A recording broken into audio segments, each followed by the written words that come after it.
यहाँ से स्विच टिपाएगा, ठीक। और यहाँ पे पूरा मोटा नहीं, ये पर एगो कागज लगा दिया करिया और एगो होल कर दिया, ठीक। तरह की सीधा जाएगा, टॉर्च मत करिए कि तरह टेढ़ बना है, तो इस तरह से बना दिए। ये जो किरण निकल करके गया इसको हम बोलते हैं आपतित किरण। इसको क्या बोलेंगे हम? आपतित किरण बोलेंगे, ठीक। और जिस बिंदु पर कहीं ना कहीं तक टकराएगा ना जी, तो जिस बिंदु पर टकराएगा, मान लीजिए कि वो बिंदु पर टकराया, तो जिस बिंदु पर टकराएगा उस बिंदु का नाम हम रखते हैं आपतन बिंदु। क्या बोलते हैं जी? आपतन बिंदु बोलते हैं, ठीक। और ये टकरा करके ऐसे जो लौट गया किरण, ऐसे दे दे रहे तीर के चिन्ह, मतलब हुआ जा रहा है, ऐसे दे दे मतलब ऐसे जा रहा है, समझ रहे ना। तो ये हो गया आपका परावर्तित किरण। क्या हो गया जी? ये आपका हो तो बहुत सब चीज़ से निकलता है ना। तो इसको भी दो भागों में डिवाइड कर सकते हैं, एक नेचुरल और एक हो जाएगा मानव निर्मित यानी मैन मेड। एक प्राकृतिक हो जाएगा और एक मैन मेड यानी मानव निर्मित हो जाएगा। प्रकाश क्या हो जाए? प्रकाश का स्रोत कितने प्रकार के? दो प्रकार के, एक प्राकृतिक। अब आपसे हम पूछेंगे कि बताइए कि प्राकृतिक प्रकाश का स्रोत कौन कौन है जिससे प्रकाश निकलता है। ओके, उसमें जाकर के तार बार जोड़ने की हमको जरूरत नहीं पड़ता, बैटरी सटाने की जरूरत नहीं पड़ता है। तो आपको पता होगा कि जो सन है यानी सूर्य जो है ये प्रकाश का क्या है? जो स्रोत है, ठीक ना। और जो क्या है? नेचुरल है, इसको प्रकृति ने बनाया, जिसे आप अपने भाषा में कह सकते हैं कि भगवान ने इसे बनाया। और खुद तो सूरज भगवान कहबे किया जाता है ना जी। तो सूर्य हो गया। अब आप कहेंगे कि चंदा, तो ना रे भाई, चंदा नहीं है, चंदा मामा नहीं है, चंदा मामा से प्रकाश नहीं निकलता है, उसी का तक हिस्सा पड़ रहा है ये परावर्तन में, इसी से प्रकाश जाता है।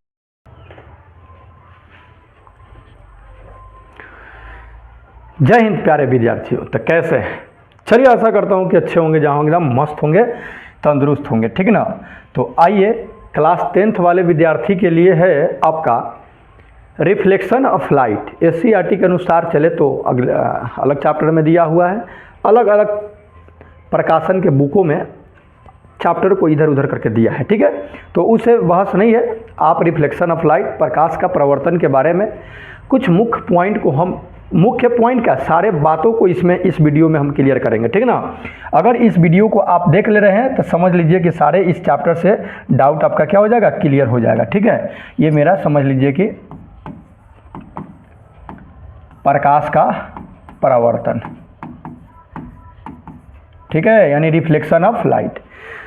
देखिए, इसमें दो गो बात आया है, एगो प्रकाश है, एगो परावर्तन है। ये पर खिस्सा कहानी पूरा हो जाएगा खत्म आपका, ठीक है। प्रकाश और परावर्तन, हेडिंग टाइटल जो दिया गया, प्रकाश का परावर्तन, रिफ्लेक्शन ऑफ लाइट, प्रकाश और उसके बाद परावर्तन। तो प्रकाश पहले जान लीजिए क्या होता है, ठीक ना। तो सिंपल अगर भाषा में कहा जाए तो प्रकाश जो है ऊर्जा का एक रूप है। प्रकाश ऊर्जा का एक रूप है जिसकी सहायता से हम क्या कर सकते हैं? किसी भी वस्तु को देखते हैं, है ना भाई, देखते हैं ना। अगर मान लीजिए प्रकाश नहीं रहेगा तो क्या कोई वस्तु दिखाई देगा? आँख हुआ, प्रकाश सही नहीं हो तो क्या दिखाई देगा वस्तु? नहीं दिखाई देगा। मतलब किसी वस्तु को देखने के लिए आँख और प्रकाश दोनों चाहिए, दोनों एक दूसरे का पूरक है। ये दोनों एक दूसरे को क्या करता है? पूरा करता है किसी चीज़ को, ऑब्जेक्ट को देखने में, है ना। तो प्रकाश क्या है? तो ऊर्जा का एक रूप है, ठीक है, जिसकी सहायता से हम किसी भी वस्तु को क्या करते हैं? देख लेते हैं, ठीक। अब देखिए, जिस वस्तु से प्रकाश निकलता है, अगर इस आधार पर देखा जाए, प्रकाश ये पृथ्वी पर जितना वस्तु है सबसे प्रकाश निकलता उकलता नहीं है। तो प्रकाश जिससे निकलता है, जिस वस्तु से प्रकाश निकलता है उस वस्तु को प्रकाश का स्रोत कहते हैं। क्या कहते हैं? लाइट सोर्स कहते हैं, ठीक ना। लाइट सोर्स यानी प्रकाश का स्रोत कहते हैं। अब आपसे पूछेंगे कि भाई लाइट सोर्स जो है, प्रकाश का स्रोत जो है, अब अगर जितने सारा वस्तु है तो प्रकाश तो बहुत सब चीज़ से निकलता है ना। तो इसको भी दो भागों में डिवाइड कर सकते हैं, एक नेचुरल और एक हो जाएगा मानव निर्मित यानी मैन मेड। एक प्राकृतिक हो जाएगा और एक मैन मेड यानी मानव निर्मित हो जाएगा। प्रकाश क्या हो जाए? प्रकाश का स्रोत कितने प्रकार के? दो प्रकार के, एक प्राकृतिक। अब आपसे हम पूछेंगे कि बताइए कि प्राकृतिक प्रकाश का स्रोत कौन कौन है जिससे प्रकाश निकलता है। ओके, उसमें जाकर के तार बार जोड़ने की हमको जरूरत नहीं पड़ता, बैटरी सटाने की जरूरत नहीं पड़ता है। तो आपको पता होगा कि जो सन है यानी सूर्य जो है ये प्रकाश का क्या है? जो स्रोत है, ठीक ना। और जो क्या है? नेचुरल है, इसको प्रकृति ने बनाया, जिसे आप अपने भाषा में कह सकते हैं कि भगवान ने इसे बनाया। और खुद तो सूरज भगवान कहबे किया जाता है ना जी। तो सूर्य हो गया।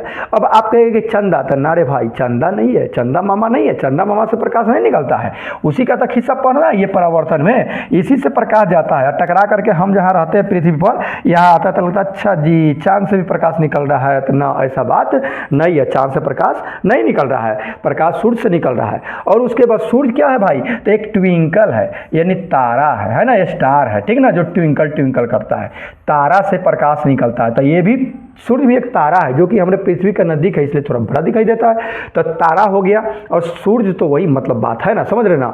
एक और भी देखे होंगे कीड़ा होता था, अब तो शायद नहीं है, थोड़ा बहुत है ना, सब चीज़ चेंज हो जाता है समय के अनुसार। आपको पता होगा जुगनू, जुगनू जो होती है वो जुगनू क्या करती है कि जुगनू भी टिम टिम टिम टिम करती है, वो भी प्रकाश निकालती है, ठीक ना। ये जब बढ़ती है तो यह पिछवा जो होता है, ठीक ना, ये से क्या होता है कि प्रकाश निकलता है जुगनू से, ठीक ना, वो भी प्राकृतिक हो गया। और आप बताइए कि प्रकृति क्या है, तो मुख्य रूप से देखा जाए तो ये सब प्राकृतिक है। मानव निर्मित में बहुत सारा है, लालटेन हो गया, आपका एलईडी बल्ब हो गया, टीवी हो गया, खुद आप जिस मोबाइल से इस वीडियो को देख रहे हैं उस मोबाइल से तो भी प्रकाश निकल रहा है ना, उसमें लाइट भी होगा, तो बहुत सारा हो जाएगा मानव निर्मित में, ठीक ना। अब देखिए, अब ये तो हो गया वस्तु प्रकाश निकलने के आधार पर, ठीक है। अब इसको और समझिए, वे वस्तुएं जो प्रकाश उत्सर्जित करती है, अब प्रकाश उत्सर्जित करती है तो उसको क्या कहेंगे, अब तो जिससे प्रकाश निकलता है तो प्रकाश का स्रोत, और जो प्रकाश उत्सर्जित करती है जिससे निकलता है लाइट, ठीक ना, तो वो ल्यूमिनस कहलाता है, ठीक ना, यानी प्रदीप्त उसको बोलते हैं। क्या बोलते हैं, प्रदीप्त बोलते हैं, प्रदीप्त। अब सूर्य क्या हो जाएगा आपका, प्रदीप्त हो जाएगा, तारा क्या हो जाएगा, प्रदीप्त हो जाएगा, क्योंकि उससे प्रकाश निकल रहा है। सूर्य भी एक प्रकार का तो तारा ही है ना, और जो प्रकाश उत्सर्जित नहीं करता उसको अप्रदीप्त कहते हैं, नॉन ल्यूमिनस कहते हैं, ठीक ना। जिससे प्रकाश निकलेगा प्रदीप्त, जिससे न निकलेगा ओकरा अप्रदीप्त हम बोलेंगे, ठीक। अब प्रकाश ये बात याद रखिएगा कि सरल रेखा में चलता है, तो ये मैट्रिक के भर पड़िएगा, 12th में नहीं, सरल रेखा में नहीं चलता है, ठीक ना। बाद में आगे जाकर के अलग अलग लोगों का थ्योरी पढ़ना है। तो अभी बहरहाल यही समझिए कि प्रकाश सीधी रेखा में चलता है, एकदम सीधी चलती है तो चलती है, वक्र रेखा या टेढ़ी रेखा में नहीं चलती, ऐसे ऐसे ऐसे डांस करके नहीं चलती है, एकदम सीधा चलती है, ठीक है। तो प्रकाश क्या होता है, सरल रेखा में चलती है, ठीक। तो अभी तक हम लोगों ने पढ़ा कि प्रकाश क्या है, प्रकाश का स्रोत क्या है, तो जिससे प्रकाश निकलता है वो कितने प्रकार के भाई, तो मानव निर्मित है और प्राकृतिक है, ठीक ना। उसके बाद भी जो इससे प्रकाश निकलता है और उसको हम क्या कह सकते हैं, तो उसको हम बोल सकते हैं कि वो क्या है, प्रदीप्त है। जिससे नहीं निकलता अप्रदीप्त हो गया। अब टेबल कुर्सी बेंच ये सब का प्रदीप्त थोड़ी ना है, अप्रदीप्त है, इससे प्रकाश नहीं निकलता है। आपका चंदा मामा भी हो जाएंगे अप्रदीप्त, ठीक ना। और उसके बाद जितना भी जलता हुआ बल्ब हो गया, जलता हुआ मोमबत्ती, जलता हुआ आपका क्या बोलते हैं उसको, कैंडल यानी मोमबत्ती हो गया, ठीक ना, लालटेन, लैंप, ये सब जो है, एलईडी जलता हुआ बल्ब, ये सब क्या है, प्रकाश का स्रोत है, आसानी से प्रकाश निकलता है, तो ल्यूमिनस यानी प्रदीप्त है, ठीक है। और अब हम पढ़े कि प्रकाश सरल रेखा में चलती है। आगे देखेंगे, एक सरल रेखा पर चलने वाले प्रकाश को प्रकाश की किरण कहते हैं, और एक सीधी रेखा पर यानी सरल रेखा पर, सरल मतलब सरल नहीं, ठीक ना, वो बदबू वाला नहीं, सरल मतलब ये सीधा रेखा की बात है, ठीक ना। तो एक सरल रेखा पर चलने वाली प्रकाश की किरण को सरल रेखा पर चलने वाली प्रकाश को क्या कहते हैं, प्रकाश की किरण यानी रे ऑफ लाइट कहते हैं, रे ऑफ लाइट कहते हैं, ठीक। प्रकाश के किरणों के समूह को प्रकाश का किरण पुंज कहते हैं, किरणों के समूह को क्या कहते हैं, किरण पुंज कहते हैं, ठीक है।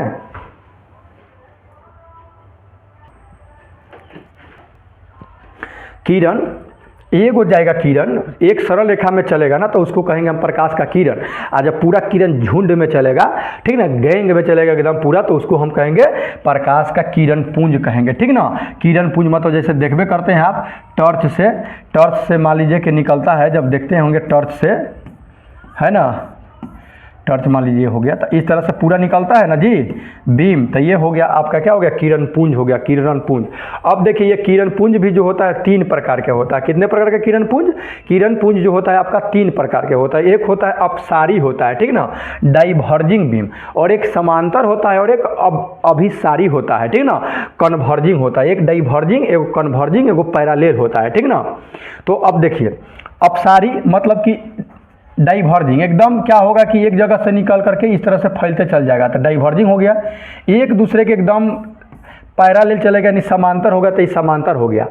एक जगह कहीं से आकर के मिलेगा, कहीं से आकर के प्रकाश क्या होगा, एक जगह मिलेगा, तो इसको हम बोलेंगे क्या थी, अभिसारी किरण पुंज कहेंगे, ठीक है।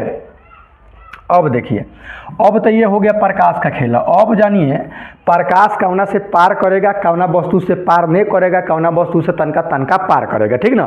तो इस आधार पर जो वस्तु जो हो जाएगा या पदार्थ जो हो जाएगा यह 3 प्रकार के हो जाएगा, ठीक ना। तो कौन कौन भाई, तो एक होगा पारदर्शी यानी ट्रांसपेरेंट मटेरियल, ठीक ना, जौना से होकर के प्रकाश आसानी से पार कर जाता है ना, तो उसको पारदर्शी पदार्थ कहते हैं। जैसे मान लीजिए कांच हो गया, पानी हो गया, यानी जल हो गया, एक से आराम से क्या होगा, प्रकाश आपका गुजर जाएगा। तो ये हो गया आपका पारदर्शी हो गया।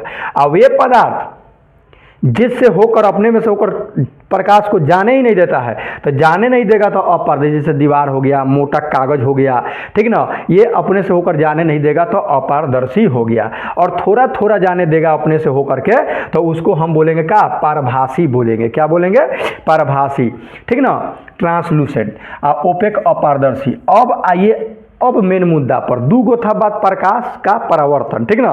तब प्रकाश के बारे में इतना सारा बात हम बता दिए आपको। अब हम जानेंगे इसका परावर्तन क्या होता है। देखिए प्रकाश जब भी कहीं डालेंगे तो कहीं ना कहीं टकरा के इधर उधर भागेगा, तो टकरा के जो भागेगा ना वही प्रकाश का आपका परावर्तन कहलाएगा। अब सिंपल कहिए, प्रकाश का किसी वस्तु से टकरा कर लौटने की जो घटना होती है ना, अरे भाई ओकरे के प्रकाश के क्या कहते हैं, परावर्तन कहते हैं। प्रकाश का किसी वस्तु से जाकर टकरा कर लौटने की क्रिया को प्रकाश का परावर्तन कहते हैं। मान लीजिए कि यहाँ ऐनक रखे हैं जिसमें मुंह नाक कान हम लोग अपना देखते हैं, ठीक ना। तो अब ऐसा यहाँ ऐनक नहीं बना गया, इस तरह से बना दे, चाहिए ऐनक ऐसे बना लीजिए, ऐसे बना लीजिए।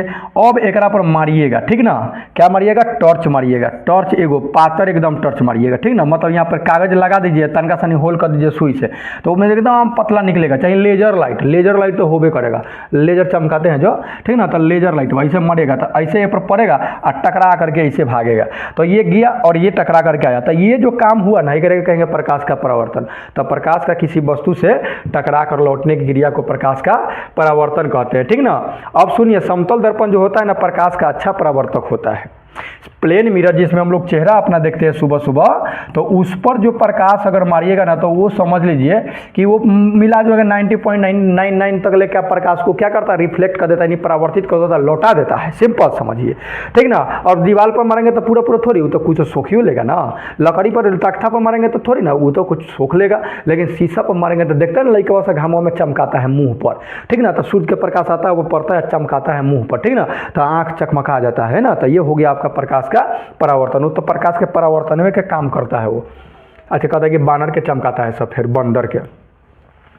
प्रकाश के परावर्तन के अब 2 गो नियम है। जब प्रकाश किसी वस्तु जाकर टकरा कर लौटता है तो 2 गो नियम का पालन करता है। तो कौन कौन भाई, तो देखिए एक होता है कि आपतित किरण। अब सबसे बड़ी बात हो गई भाई, आपतित किरण क्या होता है, परावर्तित किरण क्या होता है, आइए उसको भी तरह समझ ले रहे हैं।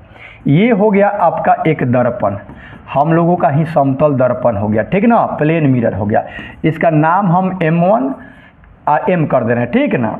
यहाँ से एक लाइट बार दिए, टॉर्च बार दिए, यहाँ मान लीजिए कि यहाँ टॉर्च है, ठीक ना, और यहाँ से हम टॉर्च क्या किए कि बार दिए, ठीक। तो टॉर्च यहाँ से बार है, यहाँ स्विच लगा दे रहे हैं भाई, यहाँ से स्विच टिपाएगा, ठीक। और यहाँ पे पूरा मोटा नहीं, ये पर एगो कागज लगा दिए करिया, और एगो होल कर दिया, ठीक है, तरह की सीधा जाएगा। टॉर्च मत करिए एक तरह टेढ़ बना है, तो इस तरह से बना दिए। ये जो किरण निकल करके गया, इसको हम बोलते हैं आपतित किरण।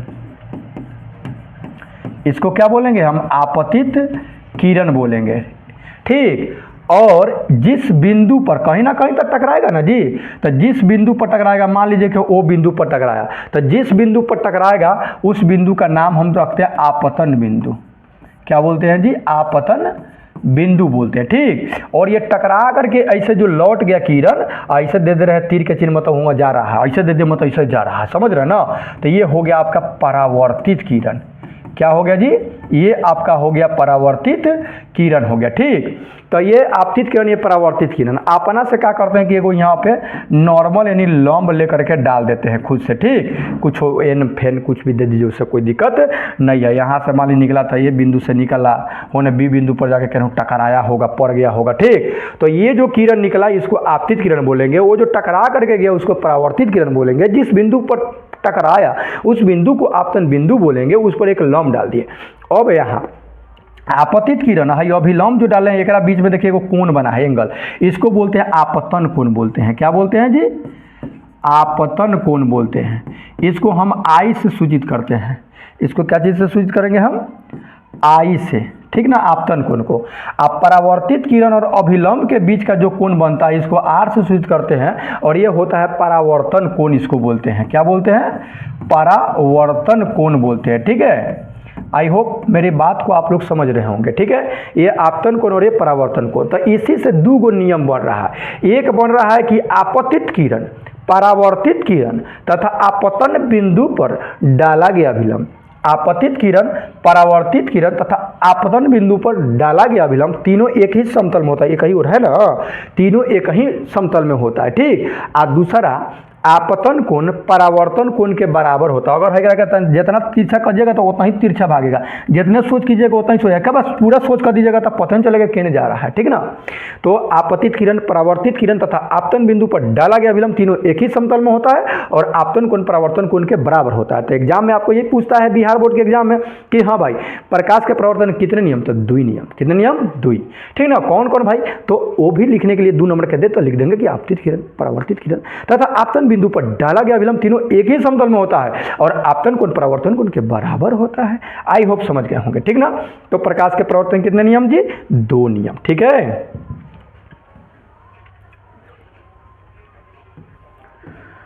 उसके बाद हम लोग जानेंगे कि समतल दर्पण पर, अभी जस्ट बोले हैं कि एकदम लंबवत अगर पड़े, एकदम लंबवत मतलब 90 डिग्री ऐसे एकदम सोझा टॉर्च लेकर के बारे टी के साइज का हो जाए, तो समतल दर्पण पर लंबवत पड़ने वाली प्रकाश की किरण परावर्तन के बाद उसी पथ पर वापस लौट जाती है। आपको पता नहीं चलेगा।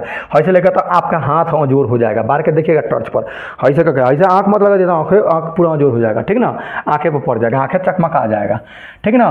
किसी बिंदु स्रोत से, अब अगला बात समझिएगा, ठीक ना। किसी बिंदु स्रोत से, अब हम जानेंगे प्रतिबिंब के बारे में। इतना बात तो समझ गए। अब हम लोग जानेंगे इमेज के बारे में, प्रतिबिंब। हम लोग जाते हैं तो क्या होता है जी, हम लोग जाते हैं आईना के सामने तो हम लोगों का सेम टू सेम चित्र बनता है ना जी। तो ठीक है, तो अब उसको परिभाषित हम फिजिक्स में कैसे करेंगे? तो उसको बोलेंगे हम किसी बिंदु स्रोत से आती प्रकाश की किरणें। किसी बिंदु स्रोत, अब हम लोग के देह पर पड़ रहा है, बहुत सारा प्रकाश पड़ रहा है ना जी। अब प्रकाश पर पड़ करके टकरा कर लौट रहा है, तभी तो हमको कोई देख रहा है ना, या आप हमको देख रहे हैं, चाहे हम आपको देख नहीं तो देख सकते हैं, आप तो वीडियो देख रहे हैं, है ना। तो पूरे शरीर पर प्रकाश पड़ रहा है। अगर मान लीजिए यहाँ लेकर किताब से ढक दे, तो किताब से ढक दे तो किताब पर पड़ा था, किताब दिखाई देगा हमारा, ओकरा बाद में कोई क्या पहने नहीं दिखाई देगा, है ना। तो प्रतिबिंब, प्रतिबिंब क्या था? किसी बिंदु स्रोत से आती प्रकाश की किरणें, ठीक ना। किसी बिंदु स्रोत से आती प्रकाश की किरणें दर्पण से परावर्तन के बाद, क्योंकि आपका तस्वीर दर्पण में ना बनेगा, आपका दीवार के सामने जाकर खड़ा हो जाएगा तो अच्छा बन जाएगा, नहीं ना बनेगा। शीशा के सामने खड़ा हो जाएगा तो बनेगा। तो किसी बिंदु स्रोत से आती प्रकाश की किरणें दर्पण से परावर्तन के बाद जिस बिंदु पर मिलती है, अब कहीं ना कहीं जाके तब परावर्तित हो रहा है तो मिलवे करेगा, मिलती है, या जिस बिंदु से आती हुई प्रतीत होती है। बात समझिएगा, किसी बिंदु स्रोत से आती प्रकाश की किरणें दर्पण से परावर्तन के बाद जिस बिंदु पर मिलती है या जिस बिंदु से आती हुई प्रतीत होती है, उसे उस बिंदु स्रोत का हम प्रतिबिंब कहते हैं। याद हो गया? फिर से समझिए, किसी बिंदु स्रोत से आती प्रकाश की किरणें दर्पण से परावर्तन के बाद जिस बिंदु पर मिलती है या जिस बिंदु से आती हुई प्रतीत होती है, उसे उस बिंदु स्रोत का प्रतिबिंब कहते हैं। अब देखिए यहाँ दो बात है, मिलती है आती हुई प्रतीत होती है, मिलती है आती हुई प्रतीत होती है, दो बात है। तो वास्तव में जाकर मिलेगा तो वास्तविक प्रतिबिंब, और मिलती हुई प्रतीत होगा तो वो होगा आपकी आती हुई प्रतीत होगा तो आभासी या काल्पनिक या झूठा कहिए, ठीक ना। तो यहाँ प्रतिबिंब आपका 2 प्रकार के हो गया, ठीक ना। प्रतिबिंब कितने प्रकार के? 2, एगो रियल इमेज, एगो वर्चुअल इमेज, ठीक ना। वास्तविक प्रतिबिंब और एगो आभासी कहिए या काल्पनिक कहिए या अवास्तविक कहिए, बात क्या है? बराबर है, ठीक ना। तो 2 प्रकार के प्रतिबिंब। तो पहले का क्या हो गया? तो किसी बिंदु स्रोत से आती प्रकाश की किरणें दर्पण से परावर्तन के बाद जिस बिंदु पर वास्तव में जाकर के क्या होती है? मिलती है, उसे उस बिंदु स्रोत का वास्तविक प्रतिबिंब कहते हैं। और काल्पनिक किसको कहेंगे भाई? तो किसी बिंदु स्रोत से आती प्रकाश की किरणें दर्पण से परावर्तन के बाद जिस बिंदु से आती हुई प्रतीत होती है, फिर टकराएगा तो ऐसे करेगा, आती हुई प्रतीत होती है ना, तो उसे उस बिंदु स्रोत का क्या कहते हैं? हम आभासी प्रतिबिंब कहते हैं, ठीक ना। अब वास्तविक प्रतिबिंब याद रखिएगा कि वस्तु की अपेक्षा उल्टा होता है। हम लोगों के आंख पर जो प्रतिबिंब बन रहा है उल्टा बन रहा है। आप माइंड का ये सामंजस्य करके वो सीधा करके दिखाता है तुरंत, ठीक ना। हम लोगों के आंखों में क्या उत्तल लेंस है, तो लेंस वो दूसरा चैप्टर प्रकाश का अपवर्तन में हम लोग को पढ़ना है। तो अभी फिलहाल परावर्तन के बारे में चल रहे हैं, ठीक है। वास्तविक प्रतिबिंब वस्तु की अपेक्षा हमेशा उल्टा होता है और पर्दे पर इसको प्राप्त किया जा सकता है। अब क्वेश्चन ये पूछेगा क्या वास्तविक प्रतिबिंब को पर्दे पर प्राप्त किया जा सकता है? तो हाँ भाई, वास्तविक प्रतिबिंब वस्तु की अपेक्षा होता है, कैसा होता है, तो उल्टा होता है ना। किसी बिंदु स्रोत से आती प्रकाश की किरणें परावर्तन के बाद जिस बिंदु पर आभासी प्रतिबिंब हो गया, ठीक है। आभासी प्रतिबिंब को हम पर्दे पर नहीं प्राप्त कर सकते हैं, और आभासी प्रतिबिंब जो होता है यह वस्तु की अपेक्षा सीधा होता है, ठीक है। क्या होता है जी, सीधा। कोई वस्तु समतल दर्पण से जितनी आगे होगी, अब यो बात समझिएगा, समतल दर्पण हो गया, वस्तु जितना आगे होगा उसका प्रतिबिंब उतना ही पीछे बनेगा, वस्तु जितना पीछे होगा उसका प्रतिबिंब उतना ही आगे बनेगी, यो बात याद रखिए। यानी वस्तु दूरी बराबर प्रतिबिंब दूरी, वस्तु दूरी बराबर प्रतिबिंब दूरी, ठीक है। तो एक वीडियो और हम इस पर बना देंगे और ये पूरा चैप्टर खत्म हो जाएगा, ठीक ना। तो क्योंकि लंबा वीडियो हो जाएगा, आप भी देख नहीं पाइएगा। और वीडियो कैसा लगा अपना प्रतिक्रिया कमेंट बॉक्स में दीजिए, यानी ठीक है। हम अब जानेंगे उसके बाद स्फेरिकल मिरर के बारे में। ये तो समतल अमतल हो गया, परावर्तन उवर्तन हो गया, कितने नियम है ये भी समझ गया, प्रकाश का ये भी समझ गया, ठीक ना। इसके बाद वाले वीडियो में हम लेके आएंगे गोलीय दर्पण, ठीक ना। तो गोलीय दर्पण किस प्रकार का होता है, किसे कहते हैं, वो कितने प्रकार के होता है, ठीक ना, ओकरा बारे में पढ़ेंगे, ओकरा से प्रकाश गुजारेंगे, ओकरा में प्रतिबिंब हम लोग का चित्र कैसे बनेगा, कहाँ कब को स्थिति बनेगी, ये सब ओकरा बाद चैप्टर आपका हो जाएगा खत्म, ठीक है। तो चलिए वीडियो कैसा लगा अपना प्रतिक्रिया कमेंट बॉक्स में, मिलते हैं नेक्स्ट वीडियो। तो take care, good bye, okay.